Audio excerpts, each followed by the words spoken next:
pour la seconde partie d'Europe District à Tirana, capitale de l'Albanie. Ce pays de 3,5 millions d'habitants a vécu jusqu'en 1992 sous une terrible dictature communiste, coupé du reste du monde. Il aspire aujourd'hui à rejoindre l'Union européenne, mais est freiné dans son cheminement. La Commission européenne vient de rendre un rapport très négatif sur son compte qui ne l'autorise pas à obtenir le statut de candidat officiel à l'entrée dans l'Union. En effet, une terrible crise politique oppose le gouvernement de centre-droit de Salih Berisha à l'opposition socialiste. À travers nos reportages, nous décrypterons ce bras de fer politique. Nous irons aussi à la rencontre des mineurs de Boulkitza qui se battent pour le renforcement des normes de sécurité dans leurs mines de chrome détenues par des Autrichiens. Et puis nous irons faire un tour en ville en compagnie de l'un des plus grands réalisateurs albanais. Mais tout de suite, revenons sur une situation politique toujours très tendue. Le 21 janvier dernier, une manifestation de l'opposition avait dégénéré et fait 4 morts dans la capitale. Le ton était alors monté entre le Premier ministre Salih Berisha et son opposant socialiste Edi Rama.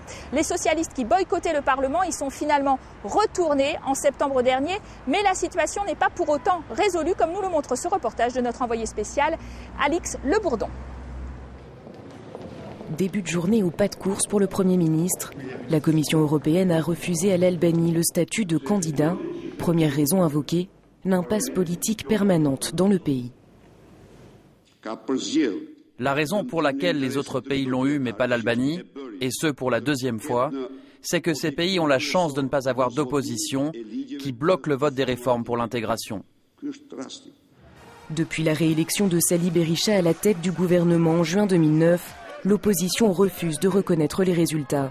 Après 2 ans de boycott, les députés socialistes sont de retour au Parlement, mais ils continuent de bloquer plusieurs mesures réclamant une majorité des 3/5, notamment des réformes judiciaires et économiques demandées par Bruxelles. Il utilise ce blocage pour pénaliser la majorité, mais en réalité il pénalise plutôt malheureusement le pays. Dans sa ligne de mire, Edi Rama, leader du Parti socialiste, ancien maire de Tirana, évincé en mai dernier lors d'élections municipales très controversées. Les 2 leaders se renvoient la responsabilité de la crise politique. On ne peut pas se permettre de tomber dans la piège de culpabilité réciproque et tout ça. Si le gouvernement a besoin de l'opposition pour passer des lois qui nécessitent une majorité qualifiée, alors il faut que le gouvernement soit capable à créer la situation favorable à un consensus.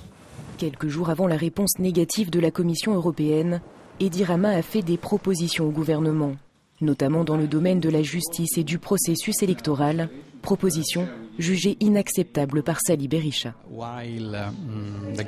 De son côté, le gouvernement devrait faire de son mieux pour créer un environnement de globalité. Et de l'autre, l'opposition doit se montrer constructive.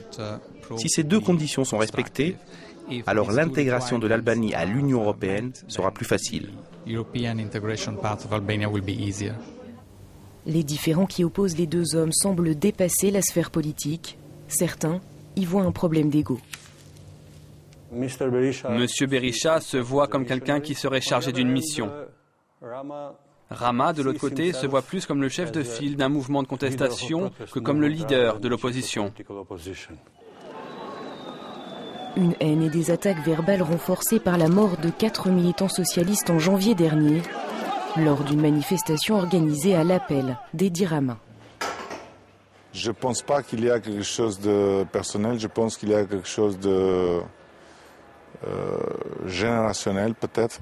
Il représente la vieille méthode communiste de l'attaque personnelle sur la famille, sur les amis, sur les gens. Assis dans le fauteuil qu'occupait il y a quelques mois Edi Rama à la mairie de Tirana, Lulzim Basha, membre du Parti démocrate et protégé du Premier ministre. Aujourd'hui, le jeune maire cherche à prendre de la hauteur. Le premier effort qui doit être fait, c'est de se détacher des agendas personnels pour se concentrer sur l'agenda national. Si nous sommes tous d'accord sur le fait que l'Union européenne est ce qu'il y a de meilleur pour l'Albanie, et je sais que nous sommes tous d'accord là-dessus, eh bien il est temps de laisser les différends de côté. Les Européens insistent aujourd'hui sur une réforme électorale complète en Albanie.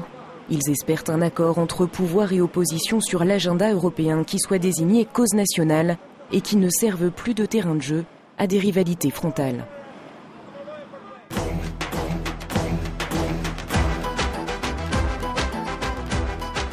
Et maintenant, revenons sur un des secteurs clés de l'économie albanaise, qui est aussi très révélateur des difficultés de la transition post-communiste. Il s'agit de l'industrie du chrome, qui représente 300 millions de revenus annuels et est donc essentielle aux exportations de ce petit pays.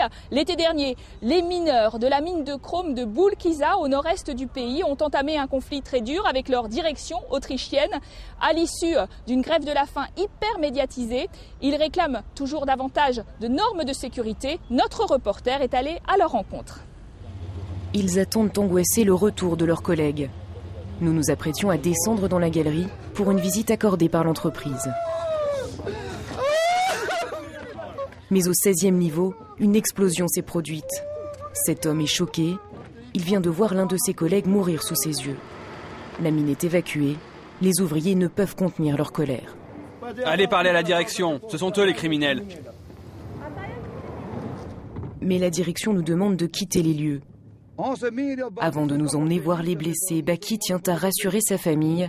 Il finit par pleinement exprimer sa révolte. Je leur avais dit que le taux d'hydrogène était trop élevé. La norme veut qu'il ne dépasse pas 0,5% et là, il était à près de 2%. Dans ces conditions, il faut arrêter complètement le travail.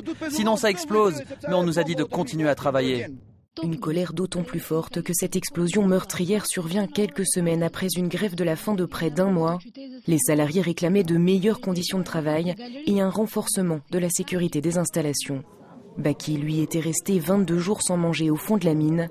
La dizaine de blessés par l'explosion a été transférée dans cet hôpital. C'était l'horreur. Ici, tous connaissent très bien l'angoisse du travail à la mine. Sans parler du traitement des ouvriers. Avec le salaire de son mari, 250 € par mois, cette femme a du mal à élever ses 5 enfants.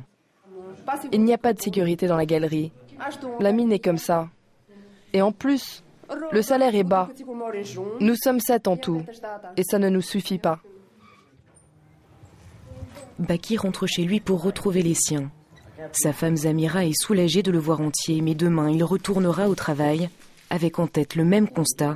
Pour lui, la grève n'a malheureusement rien changé. Quand on met nos vêtements avant de commencer à travailler, ils sont humides, car dans la galerie, on n'a aucun endroit où les sécher.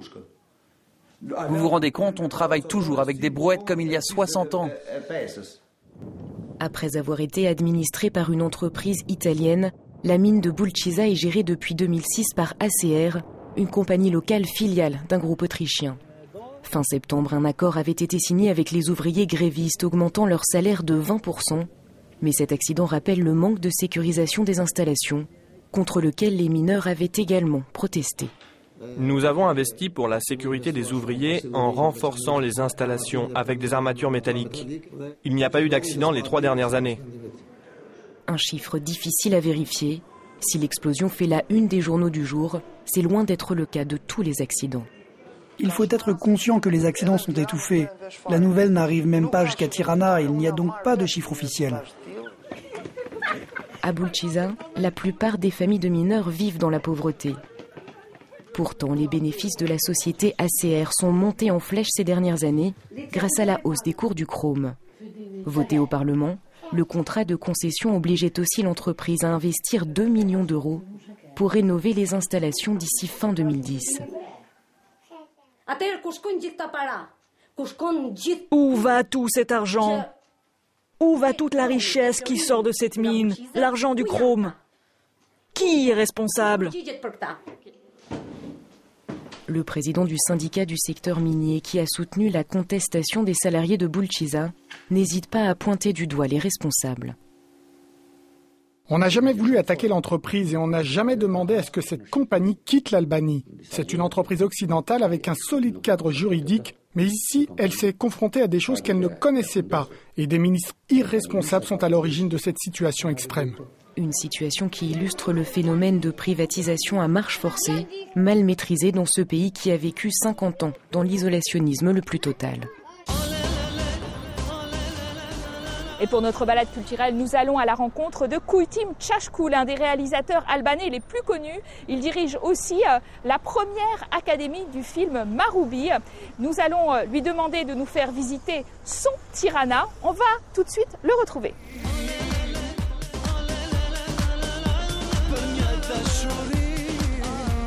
Kuytim, on est ici dans votre école de cinéma.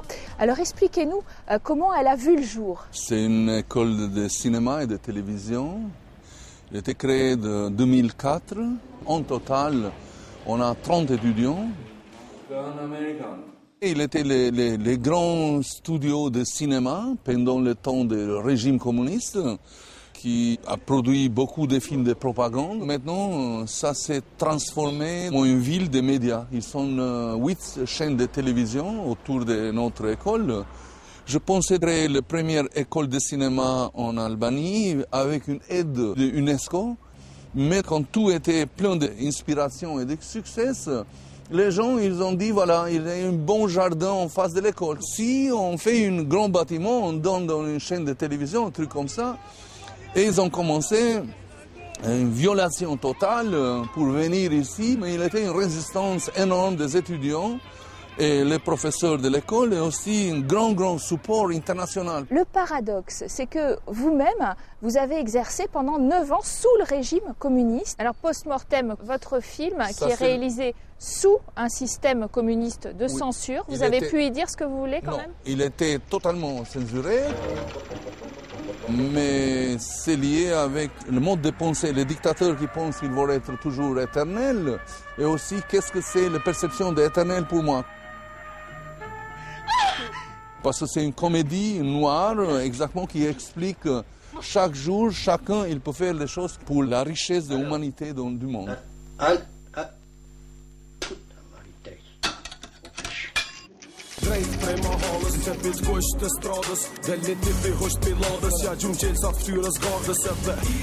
Nouvelle étape, on se retrouve devant la pyramide d'Enver Hoxha, construite pour le dictateur Enver Hoxha. Au gouvernement, certains veulent la détruire pour construire un nouveau parlement, d'autres voudraient la protéger comme témoin du passé.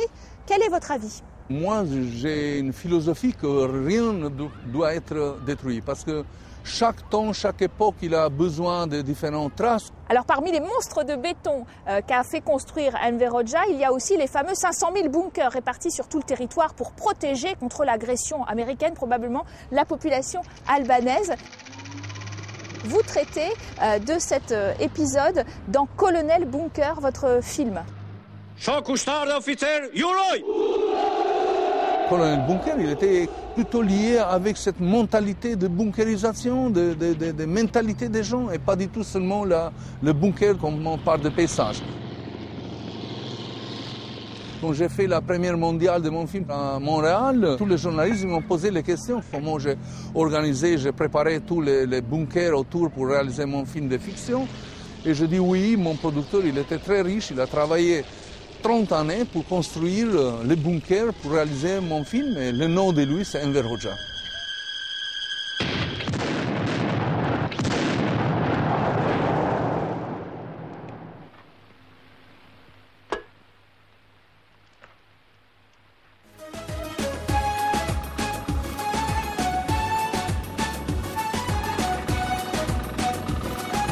Alors nous sommes maintenant sur la place Skanderberg, la place principale de Tirana qui est en grande révolution. À la place des 3 grandes tours qui devaient être installées ici, le nouveau maire dit qu'il veut construire un jardin.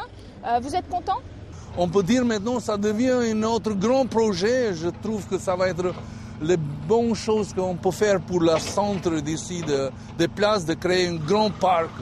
Et ça donne beaucoup d'espoir. Et pour moi, ça calme la ville. À travers votre film documentaire Equinox, vous évoquez cette place et en particulier ce qui s'y trouvait juste derrière moi, la statue d'Enver Hoxha, le dictateur.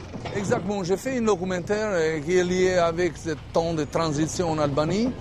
Quand il était inauguré le monument d'Enver Hoxha, il y a été 300 000 gens qui sont venus ici pour participer dans cette inauguration. Et après 6 ans, ils ont été 300 000 qu'il faut tomber le monument d'Enver Hoxha. Comme ça, c'est le paradoxe de temps en temps aussi de réaliser la différence des époques et comment il s'agit les gens dans une mode, comment on peut dire, avec une pathologie collective en même temps.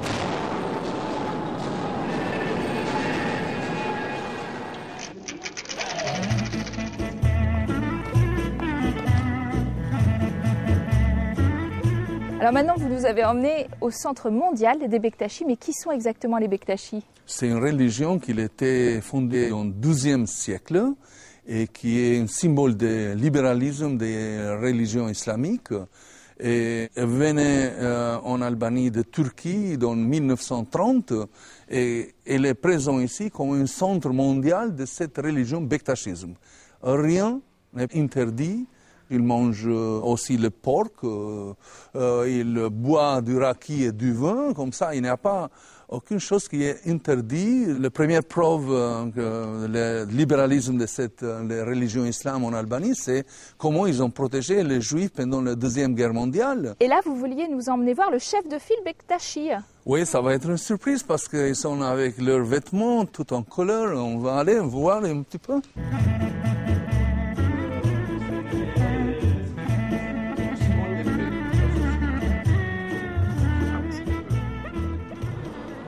Les Bektachis considèrent que la femme est l'égale de l'homme.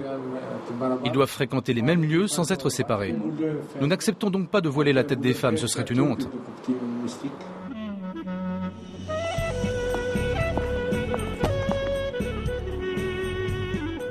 Pour terminer notre balade, on a pris un peu de hauteur. On est allé dans la nature aussi, à 20 minutes de Tirana, le château de Petrella. Exactement, ils sont 5 châteaux et j'aime beaucoup Tirana. Avant le régime, il était seulement avec 200 000 des habitants et maintenant, vous pouvez voir, ils ont devenu 900 000. Alors, il est temps de se dire au revoir. Comment c'est l'habitude des Français pour dire au revoir? On se fait la bise. Ah, vous avez raison. Merci beaucoup. D'avoir été notre guide. En tout cas, plaisir d'être avec vous. Merci à vous de nous avoir suivis à travers toute l'Albanie. Je vous donne rendez-vous le mois prochain pour Europe District, cette fois-ci en Serbie. À très bientôt.